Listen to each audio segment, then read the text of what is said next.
Your victory will be our ultimate vindication. Your liberty will be our ultimate reward. And the unprecedented success of the United States of America will be my ultimate and absolute revenge. That's what I want. Success will be our revenge.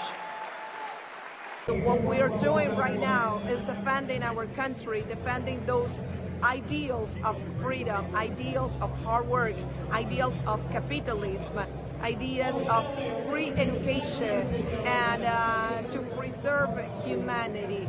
I look around and see these ordinary men and women who dreamed of a better country, left into a dirty prison as if they were worthless. But I would start with your audiences to know that historical turnout in our country for presidential elections, about 57% voter turnout to 60%.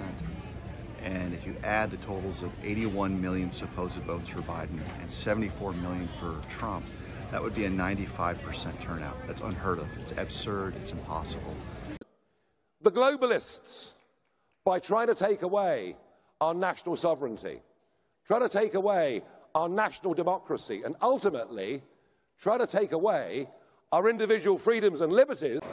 The entity, individual, and group with the most to gain from it is the more than likely culprit at some level. So who would that be? It could be American, it could be the NATO, it could be all of those players who actually want to have a war with Russia. So who benefits financially from blowing up Nord Stream? Not the German economy.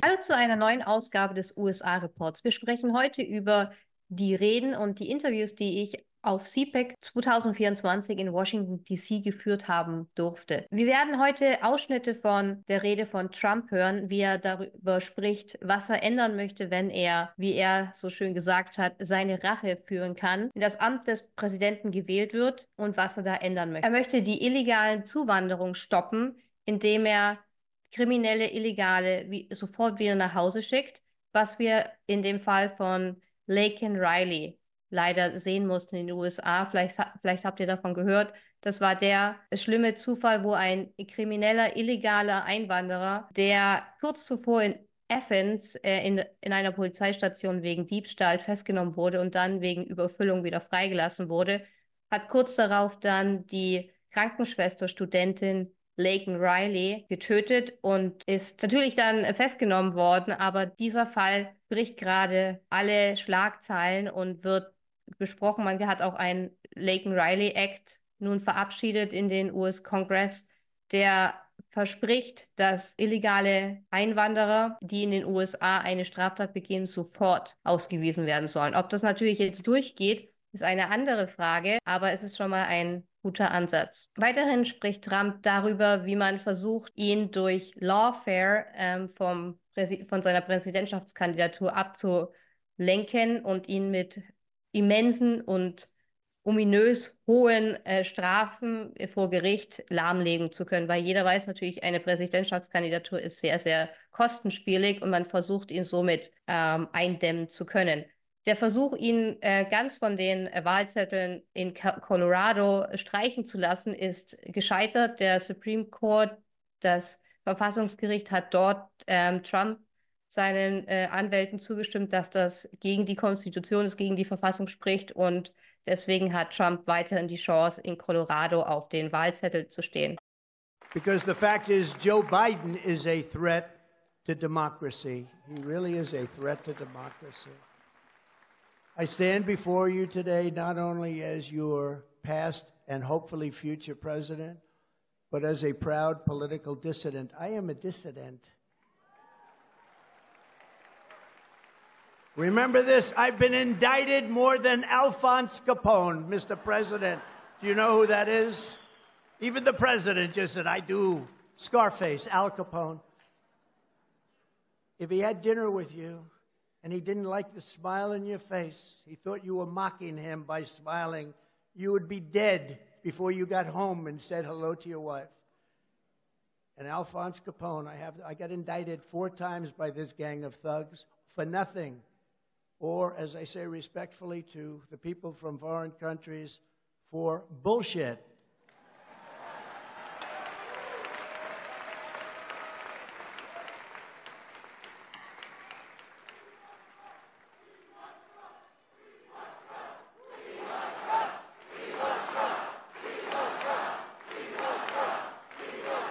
Thank you very much. Thank you. Now, it's very dangerous. It's very dangerous what's going on. They've weaponized government. They've weaponized the DOJ, the FBI. We've never had anything like this in this country, and it's a phenomenon that's taken place many times, but in third world countries and in banana republics, not in the United States of America. So it's very dangerous, and they are indeed a threat to democracy. And I'm here to unleash this captive nation from Joe Biden and his gang of very bad people, very sick people, smart people, intelligent people, but they're hell-bent on the destruction of American freedom. It's happening in our country, and it's so... I would do well in a lot of places because it's common sense. Remember, not conservative, it's common sense. I'm conservative, but the words are common sense. Our country is run by people that are destroying it. We're not going to let it happen again. We're going to have a great military. We're going to have a great... Everything in our country is going to function properly again. It's going to function well. We're going to be respected all over the world. We're going to be respected like we've never been respected before. And it won't take long. It's like Orban said from Hungary, put Trump back in, and the whole world is going to be fixed. He said that very strongly. Put Trump back in. What do you do? They said, what do you do, sir? What do you do? The world is blowing up. He said, it's a very simple solution. Put President Trump back in office. It will all be. The first and most urgent action when we win will be the sealing of the border, stopping the invasion, drill, baby, drill. Send Joe Biden's illegal aliens back home. We'll do all of those things, and we're going to have to do them fast because no country can sustain what's happening in our country. Your victory will be our ultimate vindication. Your liberty will be our ultimate reward, and the unprecedented success of the United States of America will be my ultimate and absolute revenge. That's what I want. Success will be our revenge. Des Weiteren hören wir auch einen Ausschnitt einer Rede von Eduardo Bolsonaro, der Sohn des ehemaligen Präsidenten Jair Bolsonaro von Brasilien. In seiner Rede spricht er darüber, wie Brasilien, das zuvor ein sehr freies und demokratisches Land war, unter Lula nun mehr und mehr zu einer kommunistischen Diktatur mit Verfolgung von politischen Gegnern und Inhaftierung von politischen Gegnern sich gewandelt hat. Lasst uns einfach mal reinhören. I'll tell you how a country loses its freedom. I look around and see these ordinary men and women who dreamed of a better country, left into a dirty prison as if they were worthless than an animal. And for those who think I'm exaggerating, I will mention a few simple examples. You can take a look at the images. Felipe Martins, the President Bolsonaro's international advisor, like Jared Kushner, a brilliant young man in his studies with a promising future, imprisoned by a court of exception, accused of a coup d'etat, never attempted or planned, and without hope of minimally fair treatment, as due process and broad defense no longer exist in Brazil. Silvio Ney Vasquez, former chief of police during my father's administration, the chief who most seized the drugs in Brazil. Eduardo Naime, chief of police, who was injured during the protests on January 8th while working during his holidays. And also lawyers, veterinarians, journalists, comedians, pastors, a sign language interpreter, a gospel singer, a homeless, an individual diagnosed with a high degree of autism, all of them imprisoned and accused of coup. These people are now receiving sentences of 17 years in jail. And Clezão, salesman, died inside prison as waiting trial for almost 1 year. And just like them, almost 2,000 people were arrested in a single day in Brazil. Elderly, pregnant women, and even children accused of being terrorists, of having attempted an armed coup, even though not a single weapon was seized. The totalitarian judicial system created the narrative with the help of the legacy media that these ordinary people were a threat to Brazilian state. And this climate of persecution expanded censoring and hunting critics of the current government.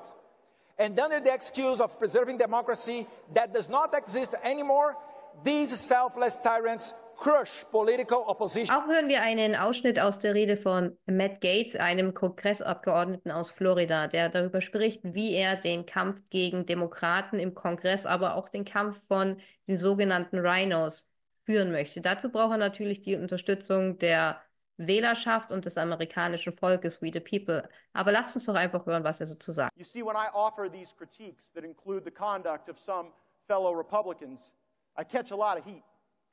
Don't get me wrong, I'd prefer to just fight the Democrats. But if the Republicans are going to dress up like Democrats in drag, then I will lead the fight against them too. I'm here to fight for you. It's the people's house, after all. Last time I checked, the people hate Congress. We have a lower approval rating than the IRS. So I don't give a rip if they boo me on the floor, if they hate me and their corrupt little souls, and they can even try to expel me on bullshit if they want. But this is a movement that the Uniparty cannot kill. They're trying with President Trump, and even the MSNBC resistance libs admit that he grows stronger by the day. Well, you know what? In the MAGA movement, at CPAC, my friends Matt and Mercy Schlapp, all of you, we are all growing stronger. And I am the strongest fighting these battles with you in my corner.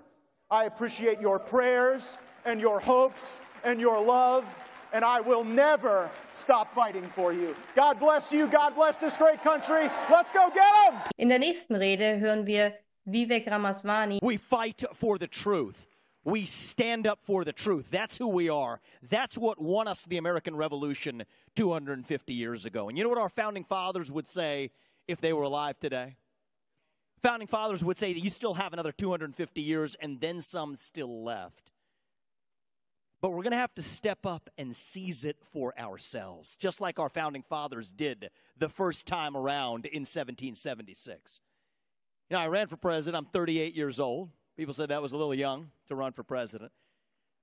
Thomas Jefferson, he was 33 when he wrote the Declaration of Independence. Think about that.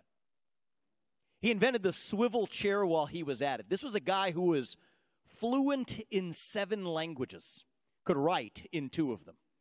He was a guy who wrote, I tell this to students when I talk to them, he wrote 16,000 letters over the course of his life. And so I see high school students, they're like, oh, 16,000 letters, that's like, 4,000 words. Okay, I could probably do that. No. He wrote 16,000 letters, essays over the course of his life. When he sat down to write the Declaration of Independence, he felt like he was going to sit there for a long time. He invented the swivel chair. The modern swivel chair that we sit in today was invented by Thomas Jefferson, one of our founding fathers.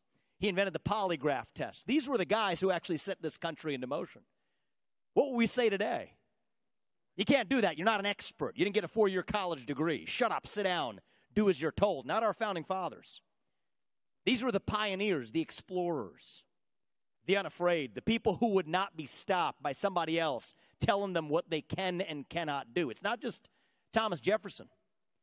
Every signer of that Declaration of Independence, it's the same story. Benjamin Franklin invented musical instruments used by Mozart, by Beethoven. He invented the Franklin stove, one of the leading discoveries in thermodynamics. He used to actually invent the Franklin stove, which was a great invention in his day, the lightning rod, the bifocal spectacle, all invented by a guy who actually co-signed the Declaration of Independence. Robert Livingston, he was an ambassador to France, while as a side hobby, along with Robert Fulton, invented the steamship, one of the key components of the Industrial Revolution. Robert Sherman actually was a guy who was a self-trained attorney. He didn't go to law school. He taught himself. He still practiced law, ultimately became one of the most successful attorneys before then joining the governing body of Yale University to help a next generation get educated like him. We miss that in our country today. There was something in the water back then, something in the culture that said that you don't have to respect the boundaries that somebody tells you that you occupy because of your race or your gender or your skin color or because of the degree that you receive. No, you can achieve anything you ever set your mind to with your own hard work and commitment and dedication and ambition and curiosity. That was the founding spirit of this country. That's what our founding fathers would tell us if they were here today. CPAC goes international. Nigel Farage, ein bekannter Brexit-Politiker und Abgeordneter im Europäischen Parlament, spricht vor der Audience in CPAC und spricht natürlich den internationalen Wunsch darauf an, gegen die Globalisten zu kämpfen. Ihm ist es wichtig, dass die Menschen verstehen, dass internationale Vereinbarungen und Freundschaften wichtig sind, aber es ist trotzdem auch wichtig, dass man den Sinn der Souveränität und der nationalistischen oder des Nationalgedankens und Wunsches eines souveränen Staates nicht ganz vergisst. Und dass die Ironie darin besteht, dass die Globalisten versucht haben, den ganzen Souveränitäts- und Nationalstolz zu zerstören und hat somit eine große Bewegung geschaffen. Und diese Bewegung findet man in MAGA, Make America Great Again, aber auch in Europa, die jetzt immer mehr wächst, dass man zurück zu Nationalstaaten gehen möchte. So for me to be here, suddenly, I'm not alone. CPAC has become an international movement.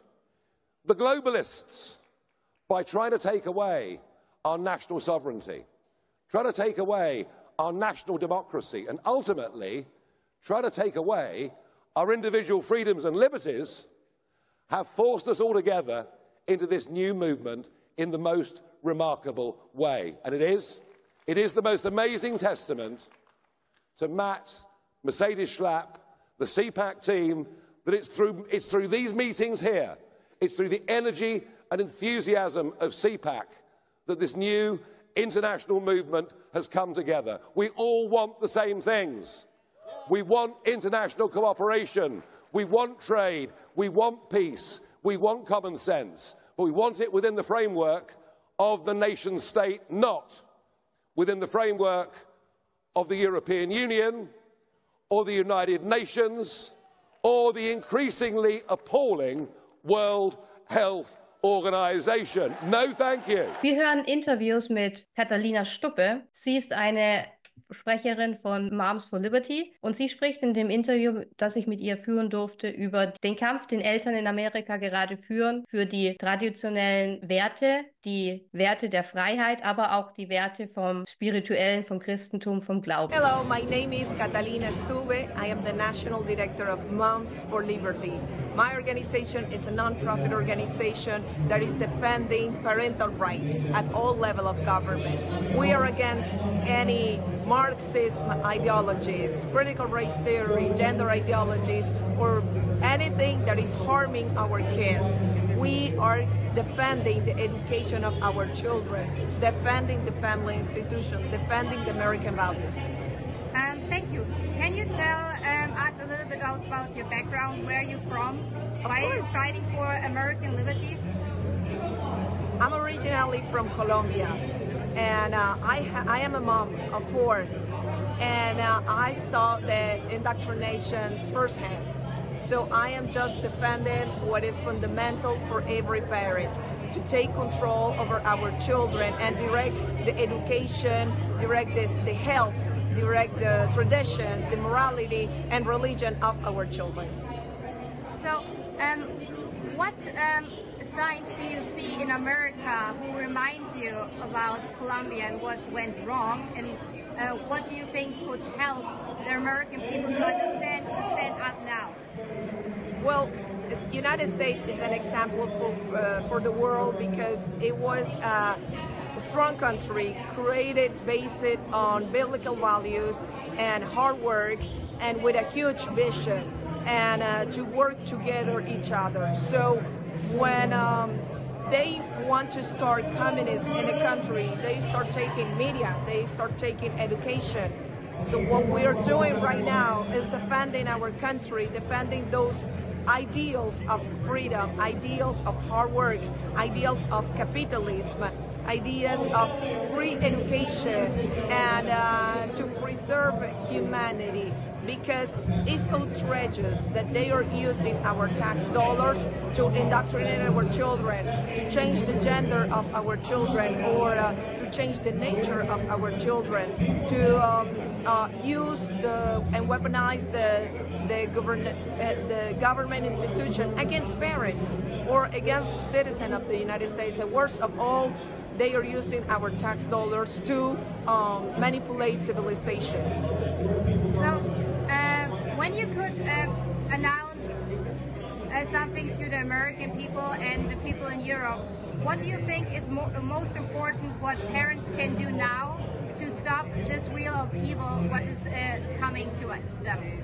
Well, this is a great question because, as you can see, this movement of gender ideologies and transhumanism is global.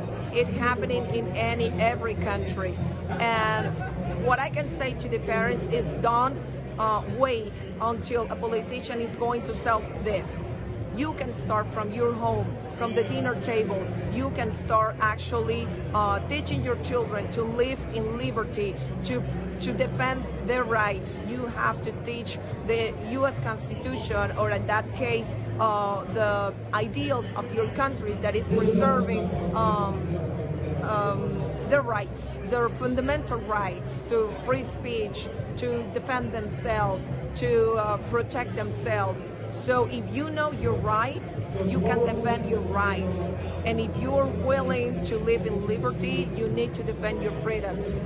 So you need a spiritual guidance too.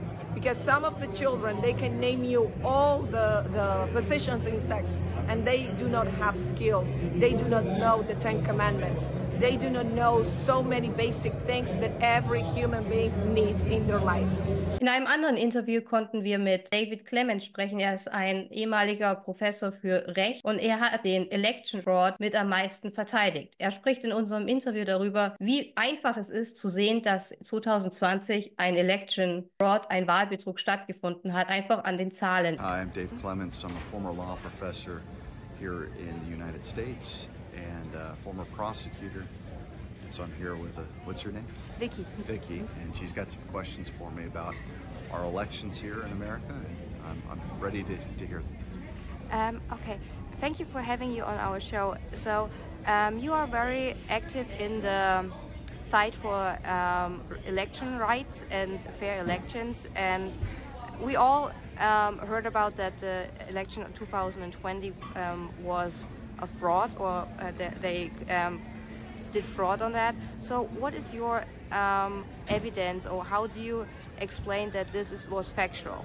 Well, the easiest way to get a detailed account is to watch a documentary I put out, which is called Let My People Go, and it really breaks down almost every one of the subversions that we have of our system. But I would start with your audiences to know that historical turnout in our country for presidential elections, about 57% voter turnout to 60%. And if you add the totals of 81 million supposed votes for Biden and 74 million for Trump, that would be a 95% turnout. That's unheard of. It's absurd. It's impossible.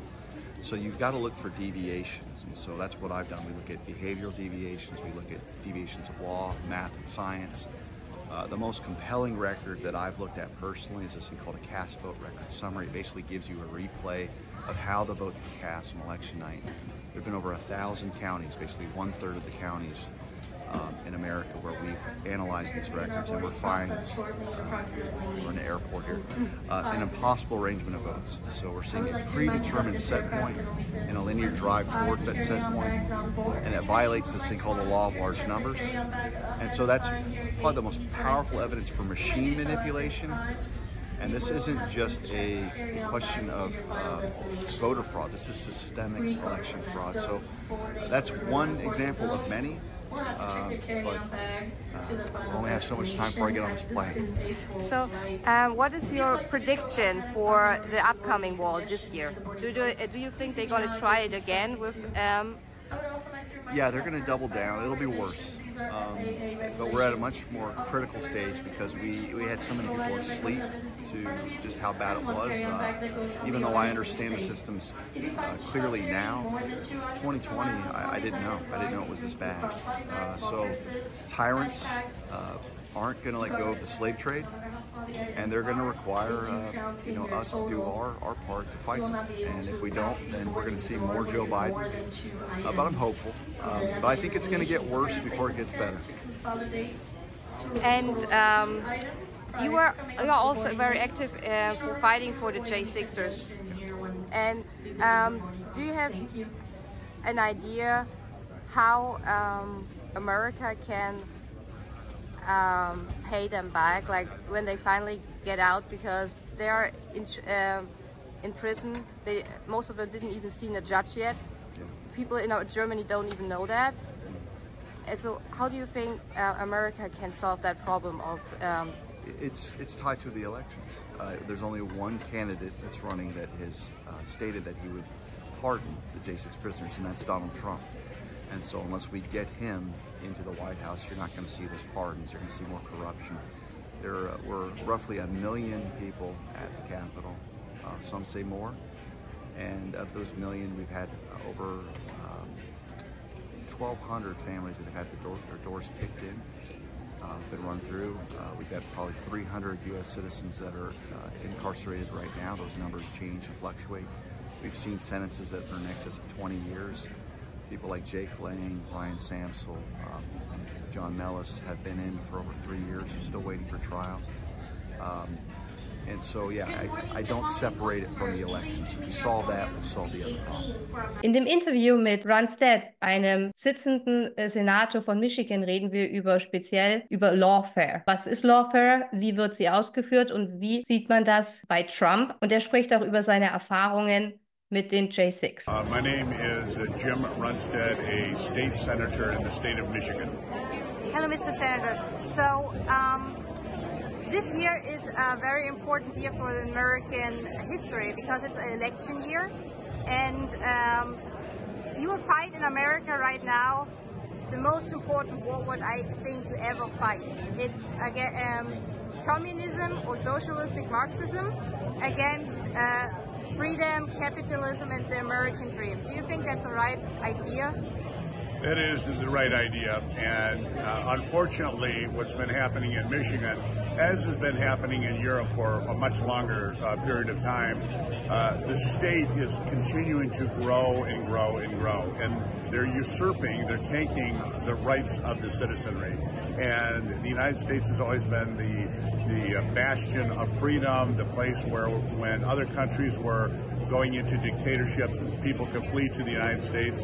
We were the backstop. All of Europe, whatever was happening, they could come here for freedom and liberty.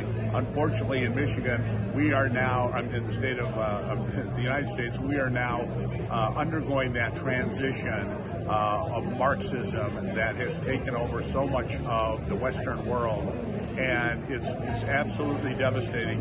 What's happening here in particular are the courts are being used to go after anybody who objects to the big, deep state. And you see that with President Trump. They're filing case after case in all these states where they know they have a friendly prosecutor, they'll put him in a jurisdiction in an inner city where he's unpopular, so they know they've got a tainted jury that they can go after him. If you can imagine in Germany, each one of the little states could file criminal charges and civil charges against the prime minister or the chancellor and just rip them down in an election. So that you could have hundreds and hundreds of charges all trumped up in every little province of Germany to charge this person with, and they're spending all their time defending themselves, millions and millions of dollars. That's what's happening in the United States to the former President Trump, but also it's happening across the spectrum, especially in these liberal states where the attorney generals are going after anybody who complains about election law. If you try to investigate election law, they're charging you with felonies. And a lot of times it's trumped up stuff, but it costs you so much money in the United States to defend yourself that you go bankrupt. And so then everybody else says, well, I'm not going to do that. I just saw these people going bankrupt. So it's to force you to be quiet, to not say anything, to go along. Pure Marxism. And yeah, our liberties are really on the line today. So what can you as a senator do? Like, how can you, do you have any veto rights, or are you trying to implement other laws to fight those unlawful lawfare, what the liberals try to produce right now? I would say in my case, and what most elected officials can do that object to this, because a lot of them are supporting this. In the Democrat Party, I have not heard a single Democrat office holder down to the dog catcher up to the president that complains about this. They like it. They don't care about the Constitution. They don't care about individual liberty. They don't care about the law. They want power and control. So you're not going to find one Democrat office holder of the hundreds of thousands in the United States who will complain about this. They don't care. I think that they said all Republican office holders need to be thrown to the gulag for 25 years for nothing other than they're Republicans. I think that they would all support that. The Republicans would never support this stuff. We would think, we're not going to have people thrown in jail if we disagree with them, because that you lose rule of law. Eventually that happens to everybody. But on the Democrat Party, they're all on board of having this happen. The other thing they're all on board that's rapidly changing the United States is they're bringing in millions and millions and millions of people illegally from all over the world. And the game plan there is you have somebody that's making $1 or $2 a day in some part in the third world. They come here, they let them across the border, then they give them every benefit in the world. So if you don't know anything, you don't speak the language, you have the same culture, religion, anything, and all you know is the Democrat's going to give me everything, I vote for the Democrat, because what they want to do is, once they get all these many, many more millions in, they want to amnesty them, meaning that they can now vote. And that is the entire goal, get millions and millions and millions. They don't care about the country. This is going to cost trillions of dollars to the United States. We have people, there's not housing for them now. So they're not housing Americans. They're putting the illegals in $500-800 a night hotels, 5-star hotels. Now, would you vote for somebody who's putting you in a 5-star hotel when you came from a tent in the middle of the desert? Now, you get everything under the sun. Of course they're going to vote for them. And again, the same thing is to destroy the rule of law. It's to bankrupt the country. It's to divide the country so that you can pit one group against another. That's what's happening in Europe. I know same thing's happening there. They do not want people to be able to look at the string pullers at the top, and they want everyone fighting at the bottom. So they're doing that in Germany, they're doing that in the United States, and you bring up people that don't have any loyalty to the country, don't know anything about the country, give them all the benefits, say vote for me, get the power, and then you crush everybody else. Das Interview, was ich mit Ivan Raiklin führen konnte, ist in einer Sondersendung geplant und wird vollständig mit deutschen Untertiteln versehen, aber ich möchte euch natürlich nicht die besten Ausschnitte vorenthalten, deswegen könnt ihr jetzt schon in diesem USA-Report einen kurzen Ausschnitt des Interviews sehen. So I always say this, when we back up and look at this thing globally from the global deep state, the interests of China is to become the world's hegemon. And the way that they can do that is to work with Russia to convince Russia that if they work together, if they put down the U.S., they can not only put the United States in the second position globally, which I think at this point they've done, but also one more notch down, which is in the interest of Russia. This ties back to your original question of NATO expansion and Russia's stance on it. So that's when Russia also doesn't have enough power to retake over Ukraine, but they have enough power and influence over two regions, just like we saw in Georgia, with Ossetia, South Ossetia, and Abkhazia, but with Donetsk and Lugansk in eastern Ukraine, so that Ukraine, just like Georgia tried, cannot do what's known as the Membership Action Plan to enter NATO. It's Russia asserting its power and influence within the sphere of its periphery to push back against NATO to protect its own national sovereignty and interests within the power that they have, which is blocking NATO expansion and Ukraine entering NATO. So while I was on the Ukraine crisis team as an analyst, briefing our National Command Authority, in my personal time off of work duty, I was doing my own personal research. And in that personal research, I noticed, I was watching Russian media, Ukraine media, because I'm fluent in Russian. I read and understand Ukrainian. So as I'm following along, I see John Brennan doing his coup in Ukraine, right? The entity, individual, and group with the most to gain from it is the more than likely culprit at some level. So who would that be? It could be American, it could be the NATO, it could be all of those players who actually want to have a war with Russia. So who benefits financially from blowing up Nord Stream? Not the German economy. Okay. So then if that stream of revenue and energy is stopped coming from Russia, where does Germany have to they have to buy. Yeah, they have to buy your expensive LNG. Yeah. Liquid natural gas. So then who benefits? America. So there might be your answer. Yes. But it's interesting to hear that from an American citizen, because a lot of people watch those sessions at the UN where they were talking about it. And in my opinion, or what is your opinion about this whole Russian NATO debacle what we right now have? Because NATO lost its purpose after stopping having the Cold War. After the Warsaw Pact collapsed. Yeah. I agree.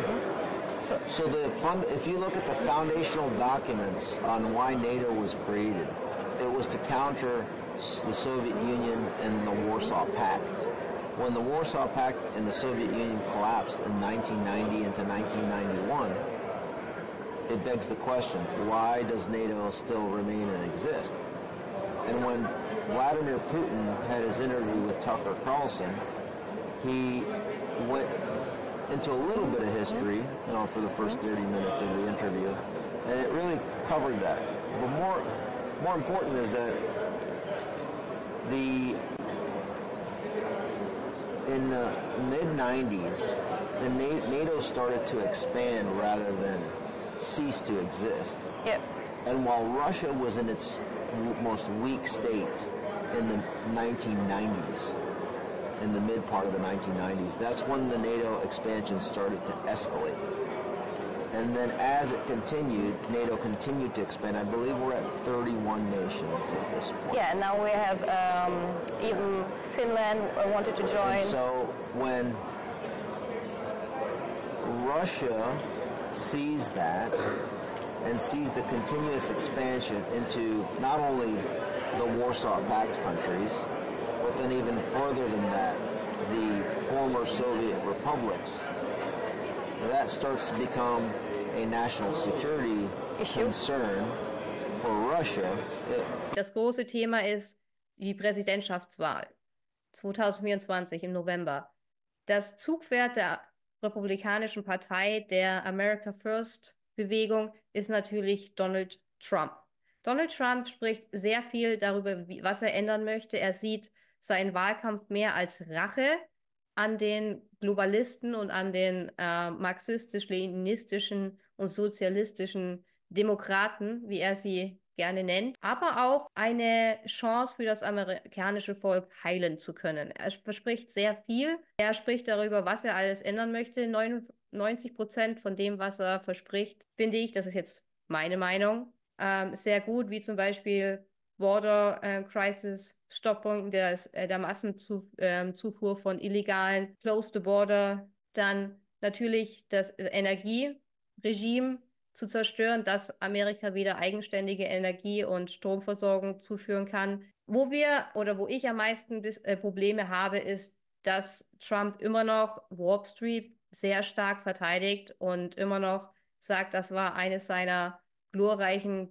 Taten in seiner Präsidentschaft 2016 bis 2020, Finde ich sehr schwierig, besonders weil wir jetzt auch sehen, was die Covid-Impfung angestellt hat mit den ganzen Impfschäden, wie sie zur Zwangsimpfung geworden ist, wie viele Service-Member aus dem Militär, aber auch aus der Polizei, auch im medizinischen Bereich ihre Arbeit verloren haben, weil sie sich nicht haben impfen lassen.